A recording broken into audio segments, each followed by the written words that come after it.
Parmi les 5 choses ou les 10 choses, il y en a forcément dont tu peux en faire une profession. Ça peut te faire sortir du VTC ou du moins, ça peut être complémentaire, ça peut être des side business. Comme moi aujourd'hui, j'aime partager, j'aime enseigner, j'aime donner des formations. Et via ma chaîne YouTube, aujourd'hui, il y a des moments où j'arrête le VTC pour aller passer 2 semaines, 3 semaines dans un centre de formation. Que ferais-tu si l'argent n'était plus un problème? Ou alors, qu'est-ce que tu ferais si le VTC venait à s'arrêter? Ou alors si tu décidais d'arrêter le VTC, qu'est-ce que tu penses pouvoir faire?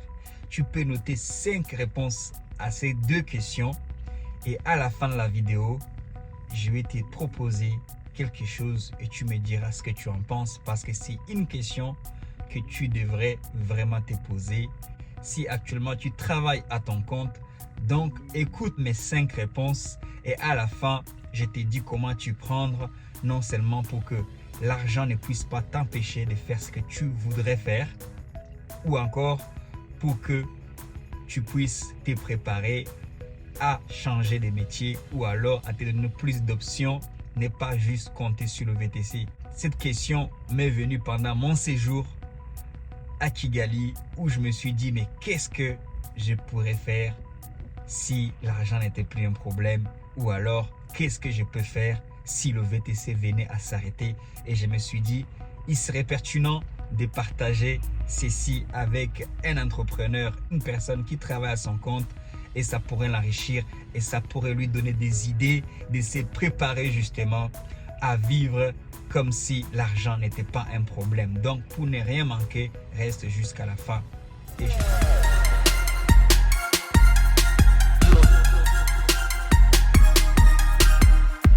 Salut à toi, bienvenue sur Auto-Bricolage. Moi c'est Andersen Isaac, chauffeur, entrepreneur VTC, loueur de voitures et bien d'autres d'ailleurs, formateur et maintenant petite casquette d'investisseur en Afrique. Je fais des allers-retours. Pour mes enfants, c'était des vacances parce qu'il fallait les amener un jour ou un autre. Mais pour moi, ce n'était pas des vacances, c'était du travail. Et je t'en parlerai de plus en plus au fur et à mesure que ça va avancer. Parce que oui, il ne faut pas mettre ses œufs dans le même panier. Donc sans plus tarder, on va aborder le sujet, un sujet assez spécial. C'est des idées qui me viennent comme ça, des inspirations. J'ai dit ok, je peux les partager avec une personne à qui ça peut enrichir, à qui ça peut donner des idées.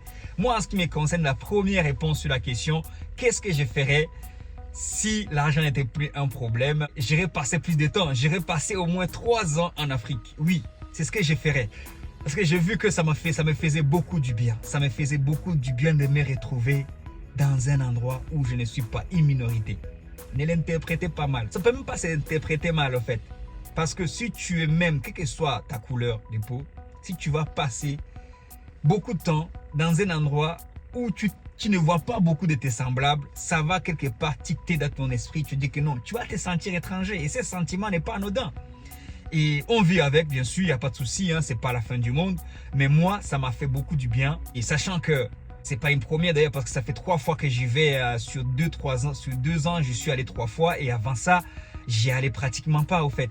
Je viens de passer plus de 20 ans en France et je savais pas ce que ça faisait au fait. Je suis arrivé ici à 17 ans. Quand tu arrives à 17 ans ici, tu n'es pas soucieux au fait. C'est un âge où tu te fonds dans la masse, tu as d'autres préoccupations que le fait justement d'être entouré par des gens qui te ressemblent.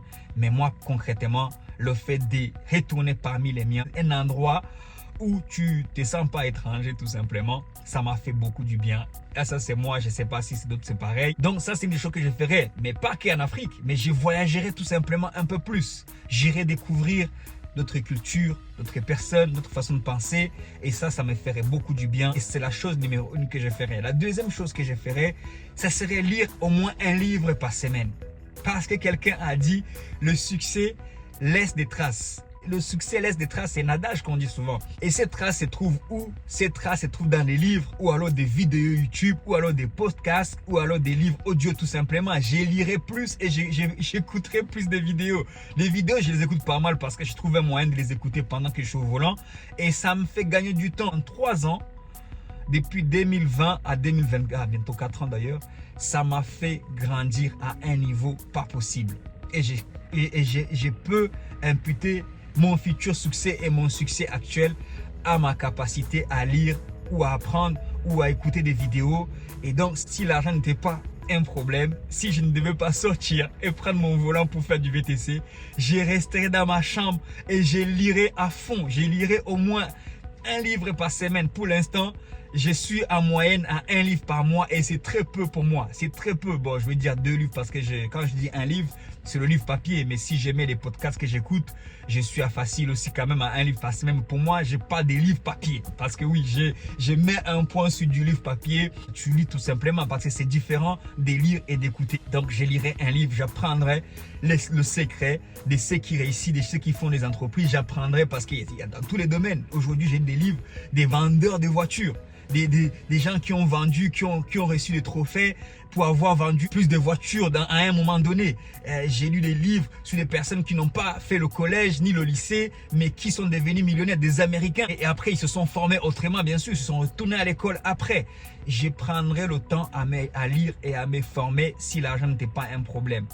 Écoute jusqu'à la fin, ce n'est pas juste du blabla parce que je suis en train de parler à quelqu'un au fait qui s'est dit bon, le VTC c'est bien, mais j'aspire à un peu plus parce que moi à l'aube de la quarantaine, arrivé à cet âge, on peut se dire ok, bah ça y est, c'est fait, je suis dans le VTC, ça s'arrête là. Mais une personne qui a peut-être 30 ans n'a pas la même pensée que toi et moi. Moi, je parle à cette personne qui a peut-être 30 ans qui se dit que j'ai encore toutes les chances devant moi. Même à 40 ans, tu as des chances. Il faut juste y croire, tu vois. Moi, à l'aube de ma quarantaine, je crois que j'ai encore toutes mes chances pour réaliser tous mes rêves. Peut-être en écoutant cette vidéo, toi aussi tu peux te dire au fait non, il n'est pas trop tard. Même à 50 ans, c'est juste un chiffre. Même à 60 ans, le fondateur de KFC, il a percé à plus de 60 ans. Donc son idée a marché à plus de 60 ans. Donc ce n'est pas juste une question d'âge, tu peux y arriver. Il faut juste commencer, comme j'aime dire, à écouter, à ouvrir ton cœur à Andersen, à d'autres personnes qui te disent que tu peux y arriver. Parce que comme on dit, la foi vient de ce qu'on entend.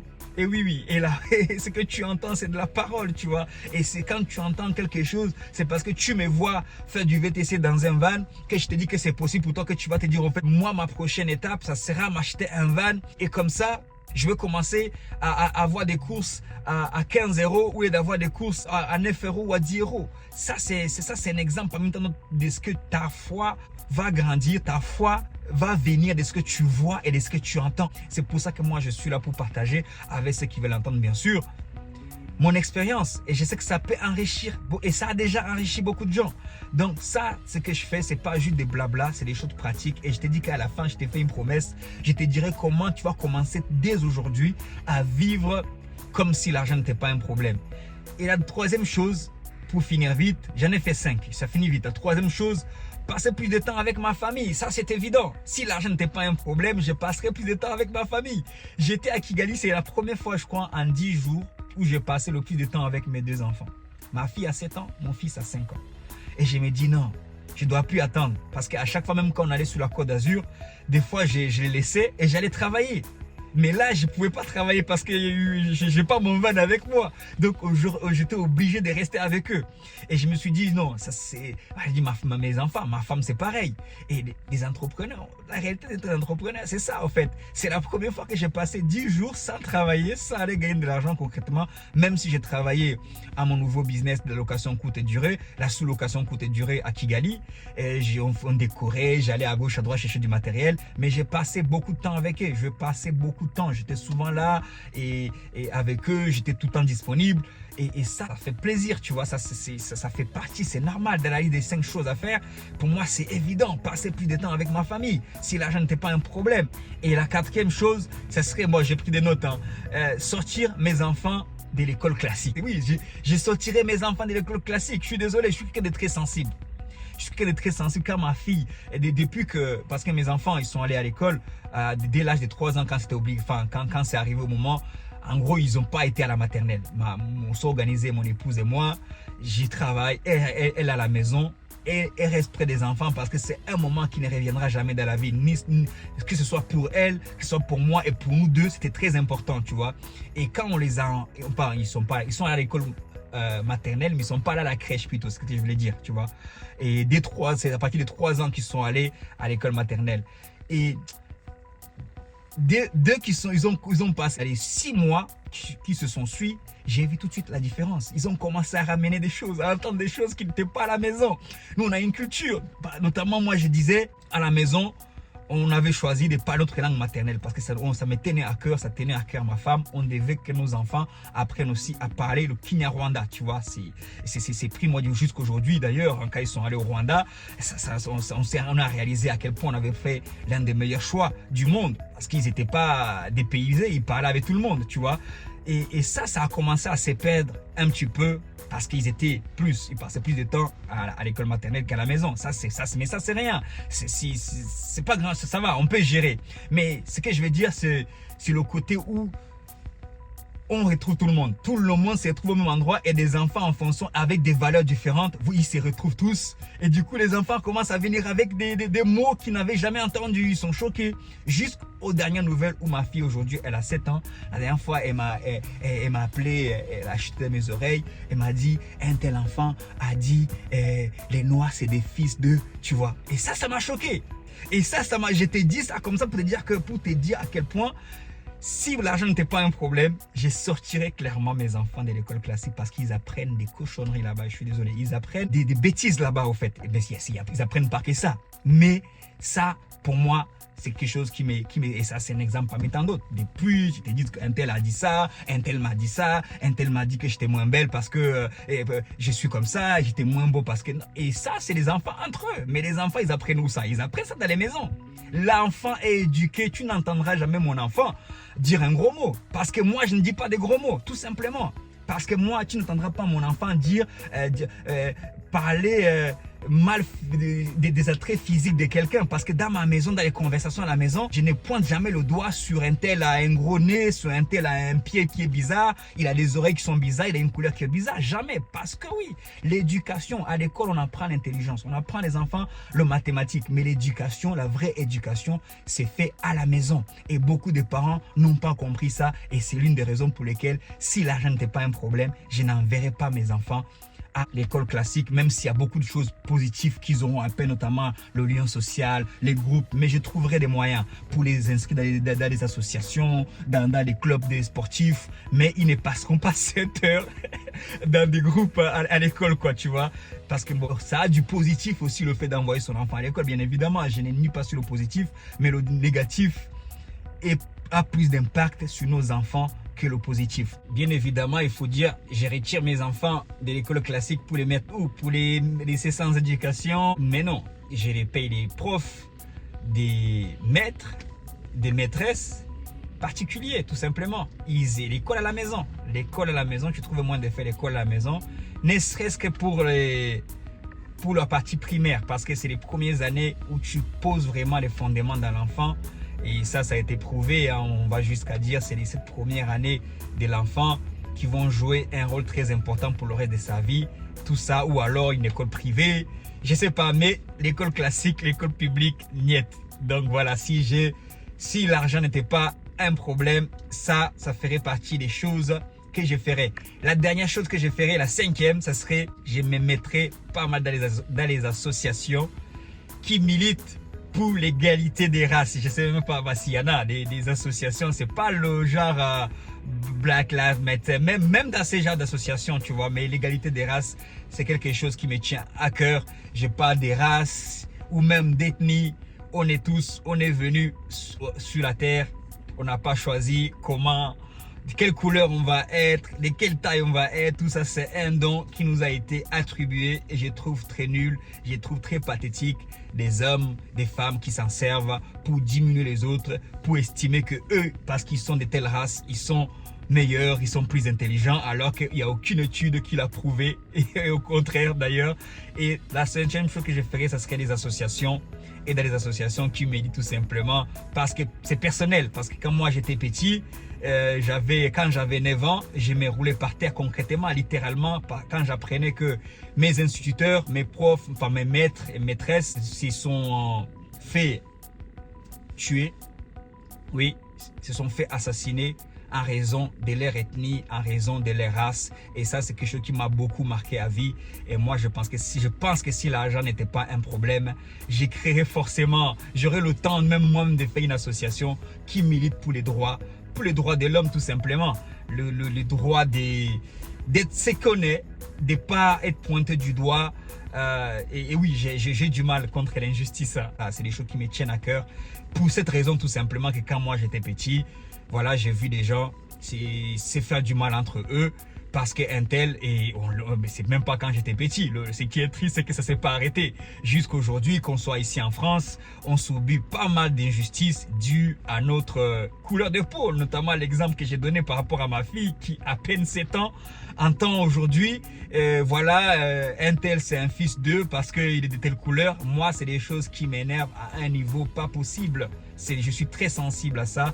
Et tout ça pour dire quoi? Pourquoi tu nous racontes tout ça, Andersen? Ça n'a rien à voir avec tes thématiques habituelles. Si ça a tout à voir, une fois que tu as noté tout ce que tu ferais si l'argent n'était pas un problème, il faudra commencer à le faire. Ne pas le faire à temps plein, mais trouver un moment dans la journée. Si c'est la lecture, trouver un moment dans la journée où tu lis au moins une demi-heure. Ça fait partie de mes routines quotidiennes. Si par exemple c'est aller en Afrique, comme moi, 3 ans, je ne passerai pas 3 ans en Afrique, mais j'irai passer 2 jours, j'irai passer 10 jours. Tout ce que j'ai cité, ça peut se traduire en business.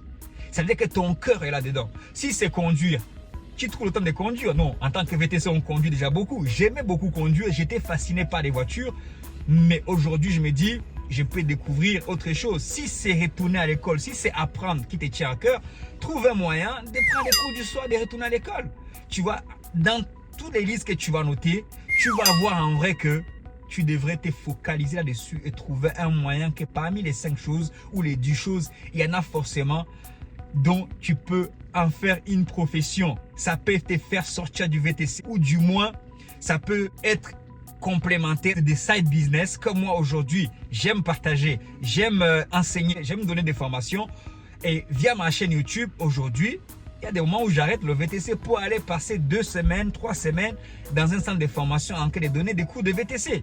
Tu vois, c'est pour te dire au fait que toutes ces choses que tu as notées peuvent te permettre de sortir du VTC. Et je pense qu'on aspire tous à voir autre chose. Si tu es VTC, tu aspires à devenir autre chose. Pas forcément changer du VTC, mais à t'élargir, à élargir tes horizons.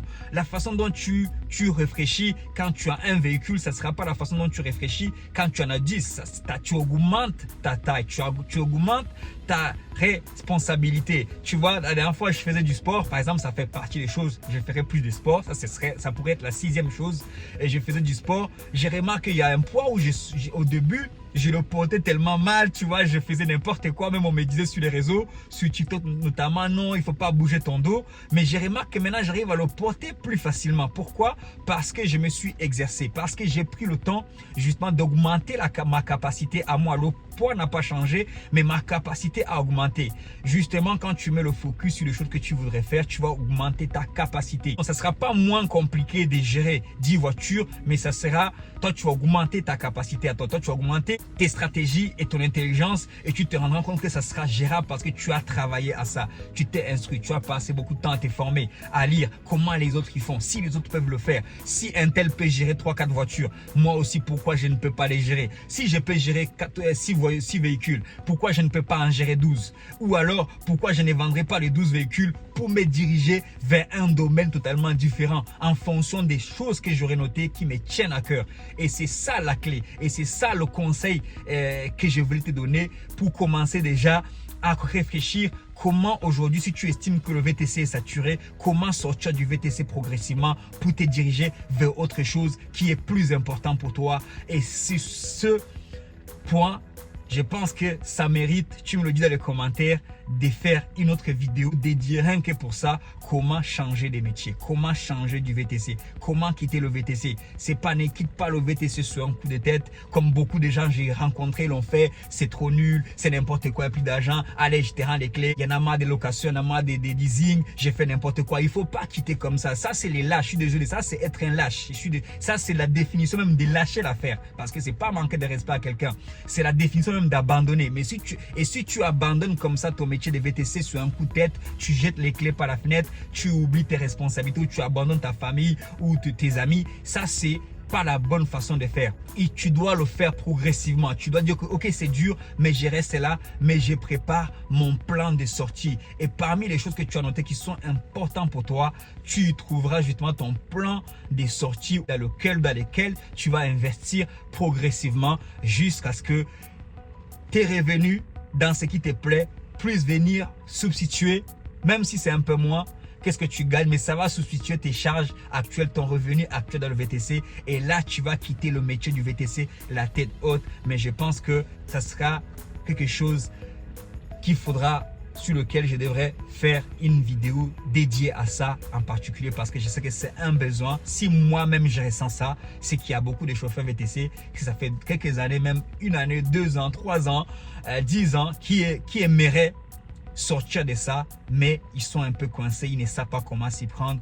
Je pense que prochainement, je ferai des vidéos. Dis-moi si ces genres de vidéos te plaisent. Dis-moi si c'est intéressant pour toi, de ce que je te partage des clés, des astuces sur comment tu peux au fur et à mesure développer d'autres passions, d'autres compétences, afin justement de te voir ne pas dépendre seulement du VTC. Sur ce, ciao ciao, bye bye, peace, yo, God bless you.